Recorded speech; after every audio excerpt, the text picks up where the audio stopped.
The debates and decisions that are shaping our continent now in Europeans. This focaccia has all the ingredients for a great story. Traditionally made bread, locally grown tomatoes, and plenty of olives and, of course, olive oil.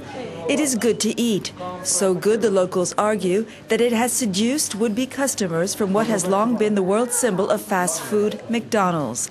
And this man is the baker behind the story. In my opinion, McDonald's closed because we have ways of life and eating habits totally different from those they tried to offer. We absolutely cannot get rid of our traditions of homemade focaccia, which I, my father and my grandfather have always made and offered to our children. I grew up with focaccia. Today's children still grow up with focaccia. I ragazzi di oggi crescono ancora con la focaccia. 6 years ago, Luca Digesu started his bakery right next door to a recently opened McDonald's in the Italian city of Altamura, not far from Bari. At first, most of the town's population of 65,000 welcomed the fast food restaurant. They said it would bring jobs. But the novelty soon wore off. Despite offering such specials as free birthday parties or big-screen football games, McDonald's closed its doors less than 2 years after it opened. On the other hand, this fourth-generation baker's shop has thrived, and so has the international attention on Digesu, who's been hailed as a modern-day David, taking on Goliath, in this case McDonald's. Although the story is not new, it continues, especially in Italy, where the concept of slow food was created, a concept to eat well, to eat locally, and of course slowly. And it's the kind of story which films are made of. Focaccia Blues, set to be released next year, is a parody between modern and ancient, old and new. The Corvette drives into Altamura, set to change or seduce cultures and traditions in a city, in this case which dates back to the 5th century BC. The film, like the focaccia, is homegrown. The director and most of its actors are from the region of Puglia. But the director insists the film is not anti-American, but a celebration of what is good, in this case, to eat.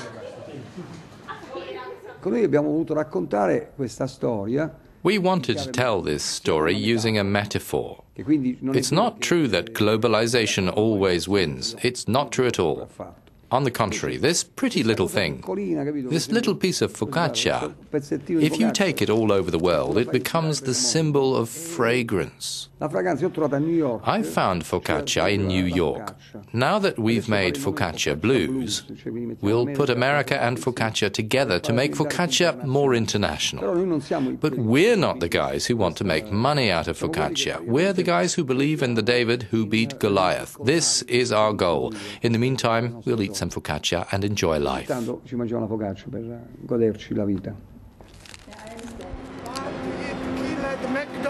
The director and another focaccia supporter, Italian journalist Onofrio Pepe, take their focaccia to New York.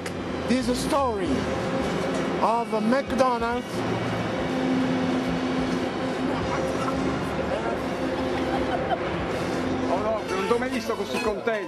They decide to have a birthday party at a fast food restaurant, but they bring their own meal. In this case, some focaccia, which they offer to the local customers. Onofrio Pepe is also from Altamura.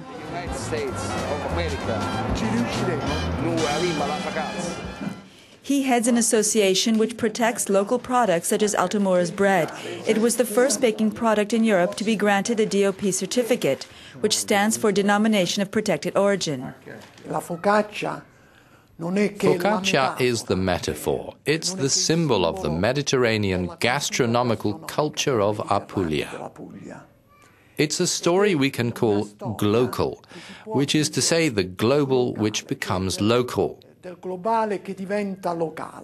That's why this story is important for the whole world. It's a little story getting bigger, because all over the world, just as is happening here in Apulia, cultural and gastronomical identity is seeing a recovery, because cooking is the history of how we have lived. We are what we eat. La cucina non è altro che la storia del nostro vissuto. Noi siamo ciò che mangiamo. We are what we eat was also a key message at a recent food show in Galatina, near the city of Lecce, also in the Puglia region. The 4-day food fiesta in mid-October was just that, a celebration and promotion of local food products at the heart of the Mediterranean diet. The forum is called Agrogepaciac, not an easy name to pronounce, but its aim was to unite some of the best chefs, not only in the south but throughout Italy, and to create dishes using traditional methods and foods. For one of the main organizers of this show, despite today's globalization of the food sector, he believes it can still be done. We support the tradition of the territory. We search out old recipes, grandmother's recipes, and natural ingredients. Using natural and regional products has been one of slow food's culinary battle cries since it began over 20 years ago in northern Italy. But critics of the movement argue raw ingredients are getting very expensive, and that the concept of slow food is only for the culinary elite. Luigi Biasetto, a gold medal champion in world pastry, disagrees. One talks about fast food and slow food. It's obvious that this is about different times of day, the requirements of different people. It's good to spread the message, slow down a bit, because eating is a pleasure. In Europe or any country with a sound economy, hunger no longer exists. One eats for pleasure. I believe it's important to spend just a little more, perhaps to eat a little less, but to really look for raw ingredients that are top of the range and high quality. From sun-dried tomatoes to locally grown mushrooms and wines, the Puglia region, and in this case the Salento area of Italy, offer a variety of mouth-watering products. But can they really compete with multinational food corporations? Claudio Tridici is an artisan baker from Lecce. C'è una riscoperta del gusto. There is a taste renaissance.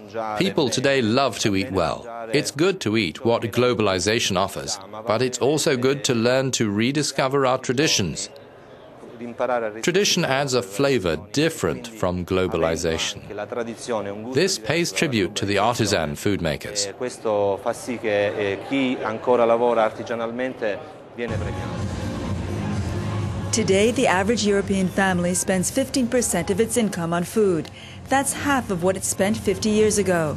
But if a renaissance in food traditions is really happening, there is perhaps room to juggle both quality and cost when it comes to eating.